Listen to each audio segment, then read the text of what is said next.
And all America has done is produce bubbles.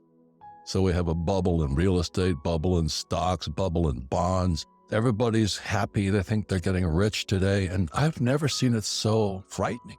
So this is going to be the biggest bubble in world history that's going to bust. I think America's going into the next depression. We're at war with Russia. Biden is going hat in hand to Venezuela and to Iran to try and get oil, but he cuts off U.S. oil. I make more money, but America is going to go broke. So in 2008, when the markets crashed, Kenny and I borrowed millions and millions of dollars because they were giving away the best investments in the world. Power is the ability to do. So there's different kinds of power and things like this, but the biggest power is the power to change internally. And I've finally realized people don't have that power. They're going to keep going down the suicide cliff no matter what. What's going on in the world today? I think you'd better step up your education because I think we're in serious financial trouble right now. We're in serious, the repo market collapsed again, which it did in 2008. And everybody, I meet people and say, well, I'm just going to get into real estate. I'm going, now? Where were you 10 years ago when everything was moving up at high rates of speed?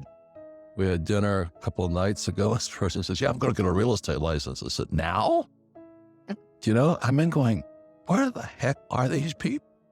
The Fed's going to raise rates. We're at war with Russia. What the heck are you guys thinking? When I met Ken McElroy after Rich Dad, Poor Dad, back then, people, this was in the 2008, the repo market collapsed, Lehman went down. I'm on CNN telling Wolf Blitzer Lehman's going down because I study all this stuff. And I meet Kenny and people are flipping houses. So I meet Kenny and he tells me he's a real estate guy. I say, yeah, you're probably a flipper.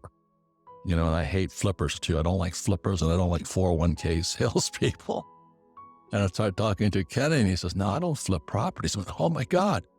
So Kenny was one of the first guys I met that actually followed what my rich dad taught me to do, which is how do you acquire real estate with nothing down and use 100% debt and pay no taxes.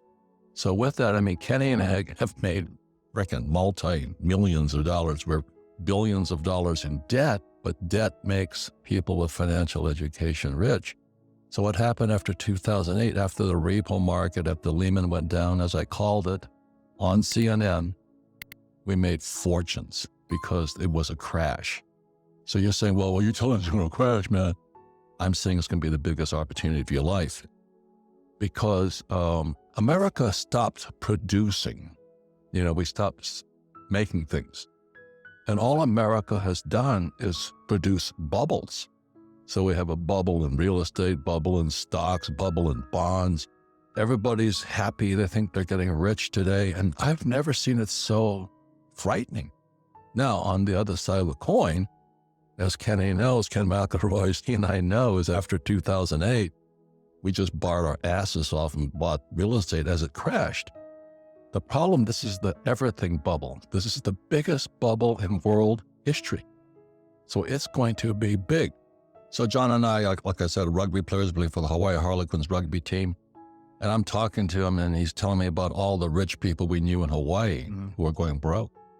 I'm going, you got to tell that story. Because as I said, in 1974 was the first 401k. It was called ERISA, Employee Retirement Income Security Act. And I was still in the Marine Corps and I was flying out of Hawaii. And I went to listen to these pitches on how to sell a 401k. And I said, these guys are lying through their teeth. Because the advantage I had is I had a rich dad and I had a poor dad. And my poor dad was the village idiot. He was a PhD, which stands for poor, helpless, and desperate. He ran the school system for the state of Hawaii, and he thought the 401k was wonderful. I'm going, you got to be kidding me. And my rich dad was my best friend's father. He goes, oh my God, boy, talk about a license to steal money from stupid people called employees. So I came from a different, so this is 74, I'm still in the Marine Corps. And the first thing my rich dad said to me, if you're going to be a rich man, you better learn two things right now. Be an entrepreneur, but he says you've got to learn how to sell. And secondly, you've got to know real estate because real estate is debt and taxes. And that's, what do you mean debt and taxes? So in 1974, I took my first real estate course and opened my eyes up, because you don't need money to buy real estate and you pay no taxes on top of it. Just before I get out of the Marine Corps, I got a job with Xerox, learned how to sell. So I got sales, and then I understood real estate. So why am I a rich man today? Because I took 2 courses, learn how to sell and learn about real estate. And my poor dad, the PhD, says, go back to school, get your MBA and get your PhD. I'm going, did I wind up like you? A poor, highly educated man with a 401k. Because we were the first generation with a 401k. 401k came in, I think, 1974. And we're going, oh, Jesus is going to save us. They're going to give us a pension.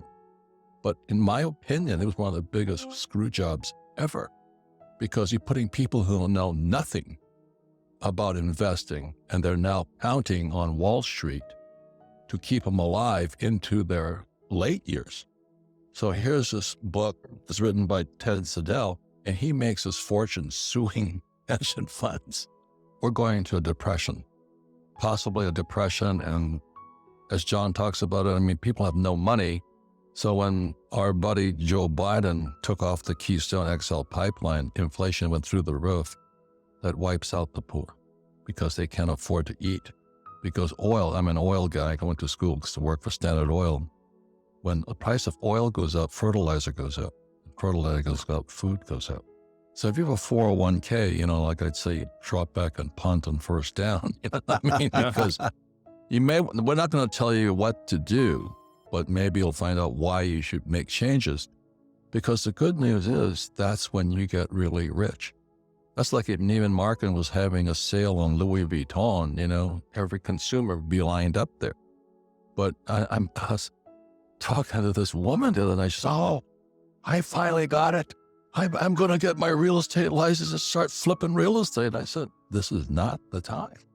Oh, no, I'm going to quit my job. I'm going, you got to be kidding me. But that's how stupid people are. So this is going to be the biggest bubble in world history that's going to bust. I think America's going into the next depression. We're at war with Russia. Biden is going hat in hand to Venezuela and to Iran to try and get oil, but he cuts off U.S. oil. Now, that's good news for me because I sell oil. We had Mike Maselli here this weekend, and oil went from $30 a barrel to $130 a barrel. I make more money, but America is going to go broke. So in 2008, when the market crashed, Kenny and I borrowed millions and millions of dollars because they were giving away the best investments in the world. And it's going to come again, but this time I think there's going to be more pain than last time. And it's really interesting because being an entrepreneur, one of the first things my rich dad taught me, he says, if you're going to be an entrepreneur, the purpose of a business is to buy real estate. And people go, what? No, it's supposed to, no, you buy real estate with it. And the average person's never heard that. And I use debt and I pay no taxes. And then what most people don't know is that in 1971 is that Nixon took the dollar off the gold standard. So the dollar became debt. They could print it. And they had to raise taxes to collect the money back. And again, the problem is power is the ability to change. And that's really the sad part. It's like we had Dr. Nicole, she can tell them about Dianexus, but people don't have the discipline to change. This weekend, I was really, really kind of disturbed by a couple of people who've been with me for years. They haven't done anything different with me. For 17 years, they do the same old thing. They cannot change, but they're smart people. They just cannot change. Like I was talking to people I've known for years. How much gold have you bought? None. How much silver you bought? None. How much real estate have you done? But we read your book. Yeah. And I go nuts. That means there's something really effed up inside of you. You have a definite block to be poor. And that's what we talked about this weekend. We had Rollo and all these characters here. And power is the ability to do. So there's different kinds of power and things like this. But the biggest power is the power to change internally. And I've finally realized people don't have that power. They're going to keep going down the suicide cliff no matter what.